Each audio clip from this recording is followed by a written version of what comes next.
अस्सलाम वालेकुम नाजरीन, निदाई कश्मीर मल्टीमीडिया में आपका खैर मकदम है। मैं हूं आपकी मेज़बान सजीदा रसूल। पेश है अब तक की खास सुर्खियां। कौमी तहकीकाती एजेंसी NIA ने आज श्रीनगर में 4 और पुलवामा जिले में 5 मुकामात पर डाले छापे। ये छापे माह मई में छानपुरा इलाके में 15 पिस्तौल बरामद होने के सिलसिले में डाले गए।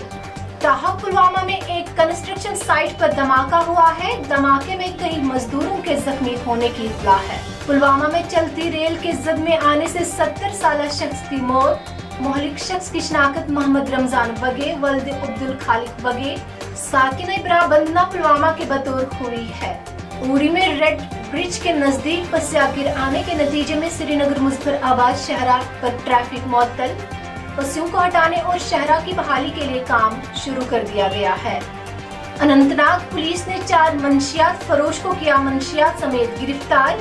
ये गिरफ्तारियां बिलाल कॉलोनी जंगलात मंडी के नजदीक नाका चेकिंग के दौरान अमल में लाई गई। सालाना अमरनाथ यात्रा बालतल और पहलगाम दोनों रास्तों से असंतोष जारी। अब तक 2.25 लाख के करीब यात्रियों ने किए गुफा में शिवलिंगम के दर्शन। सब डिविजनल मजिस्ट्रेट करना ने लिया इलाके में महरुमुल हराम के सिलसिले में किए जा रहे इंतजामात का एक मीटिंग में जायजा। जम्मू सूबे के कई इलाकों और जनूबी कश्मीर में कुछ मुकामात पर बारिशें होने की इत्तला। मौसमियात महकमे ने अगले 3 रोज में मजीद बारिशों की पेशगोई की है। नाजरीन, इसी के साथ दीजिए अपनी मेजबान सजीदा रसूल को इजाजत। अल्लाह हाफिज।